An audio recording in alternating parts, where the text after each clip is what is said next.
Hey guys, welcome to Saturday Spotlight. In the spotlight on the bench today is the AMT ERTL 1962 Chevrolet Bel Air 409. Now this one, guys, has some age on it. I actually built this in 2005, and it spent most of its time after it was built in my cabinet in the house there. So it's been kept up pretty well over the years. Now, what I'm going to do on this one, I'm going to start first with just a real quick history. I'm not going to drag this out, but this is just from what I've seen as I looked up on ScaleMates before I started doing the video here. Basically, just a quick history on this kit. And this kit is from '93, and it was a brand new tool at that time. That was the first release of this Bel Air. And then they had subsequent releases of that. There was another one, and these are all actually pretty close together, guys. They had one 94, and it was a Hayden Prophet race car that was in red. And then they did in '94 also did a Dave Strickler version, which would have been Bill Jenkins tuned on that one. And then '95, the following year, they did a Don Nicholson, Dino Don. And then it was about 10 years. They come out one in a new box. And I think it was just a regular, no racing livery on it. And they did that one. And they also had what I believe is a Walmart exclusive box, which would have had the goldish checker pattern in the background on that box art. It would just show the car with that background. I think those were specifically sold at Walmart. And then there was one, and then again, it didn't release again until 2014. And that would have had the north wind on the door, cartoonish, kind of like a cloud on there, and that was also would have been a Bill Jenkins powered. And then 2022, I think, is the most recent release of that, and that's a Don Nicholson, and they added actually some new decals in that. So that's basically a pretty quick rundown, and I'm going to have on the end of the video, I'll tack on a picture of the box art from the original release of this in '93, which is what this car came from. It was from that very release there, and I'll have that on the end of the video. So just a quick rundown of that, and I'll go ahead and shut this guy off here real quick, and I'm gonna bring him in like I always do. And again, guys, not a whole lot to tell about this. I don't have any special connections with any of these real cars. I just thought this one was nice. I like the old cars that was more kind of stripped down in the lower price field on these cars of this era. And I always just like these early '60s Chevrolets anyway. Just very nice. I like the design. Back then, they designed with basically like the airplanes in mind. Started like, I believe, the mid-late '50s. They started going at a lot of the dash designs and everything, kind of mocked the interior of airplane cockpits and things. But anyway, there's the Bel Air. There's the Bel Air script on the back there. This one just has the plain hubcaps on it. I didn't want to put any extra fancies on it. I just wanted to basically plain Jane, just with all the muscle under the hood there. And then as we're moving around, I'm going to take his hood off, by the way, because we're going to end up losing it anyhow. We'll just come around the back end. And now here's one of the differences between the Bel Airs and the Impalas.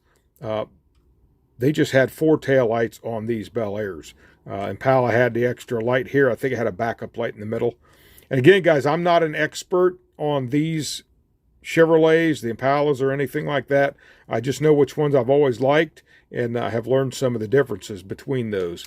And then I believe the side trim was probably a little bit different on the Impalas. I don't know specifically what they would have been on there. If you guys know that, chime in on that. I'm always willing to learn that kind of stuff. And then this one, basically, plain Jane interior. It's got the bench seat with a 4-speed there on the floor. And I said I just tried to keep it as simple as I could, and just as stripped down basically as I could to keep it simple. And then we'll look under the hood here where all the power is. This was the 409, and I don't know, I believe I read that at least some of these had 425 horsepower, I believe. I guess I probably should have dug in and looked that up a little bit, a little closer into that before I did the video. But anyway, again, guys, anything I say maybe not be 100% correct. I'm not above the correction. Just go and throw it in the comments. Let me know. And it's nice they give you a decal in 93 for the 409 on the valve cover there. And this was in the days, guys, when I was still using the thread. It's kind of hard to see it here, but a little bit there you can see the thread right there that I used for the plug wires. No specific firing order. I just put them on there just to give the illusion that it was all wired up. And I said I didn't use a lot of the different accessories back then.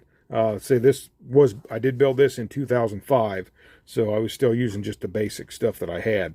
Go ahead and take a look at the underside here. I did go ahead and go with the painted bottom, and then just picked out and hand painted the frame there in flat black. And it's got steerable wheels, which steer very nicely. There's no actual connecting rod with it. And I said I don't remember if there was one in the kit or not. That's been quite a long time ago. But it was cool that at least you can set it on the shelf with this posed or straight. So that's pretty cool on there. And then there's shows when I built that, 2005. So generally we'll initial and date my cars when I'm done. Dual exhaust there. Pretty standard for a lot of these early 60s cars like that, with the dual exhaust. And so yeah, I don't remember what color I used for this. I don't remember if it was a Testors or another rattle can, but it was rattle can definitely. But I just like that color of yellow, that pale yellow like that. And so I said I don't remember what the name of the paint or anything was that I used on it. But goes together really nice, guys. If you've not built one of these, I would recommend picking one up if you can. I think you could probably still find these fairly easy. Go ahead and pick one of these up, guys. They go together really nice. I don't think I had any major issues with this. They're detailed well under the hood. I think maybe I'd like to see a little bit more on the options for the belts and things, like power steering. But then again, if this was just a stripped down car to go fast, it necessarily wouldn't have all those extra features anyway. I guess if you wanted that, you'd go buy an Impala. But anyways, beside all that, that's the scoop on that, guys. Like I said, not a whole lot to tell. There's just the front edge of that hood. I did not, now I don't remember if these would have been colored or not in there, the red, white, and blue. I'm not sure. But I just left that. I just trimmed that out in silver. And then this is a chrome piece that you get on the tree.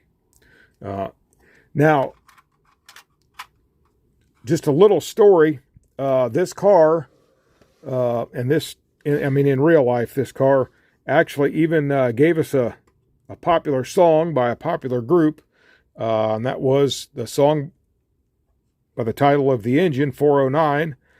Most of you probably know already, by the Beach Boys.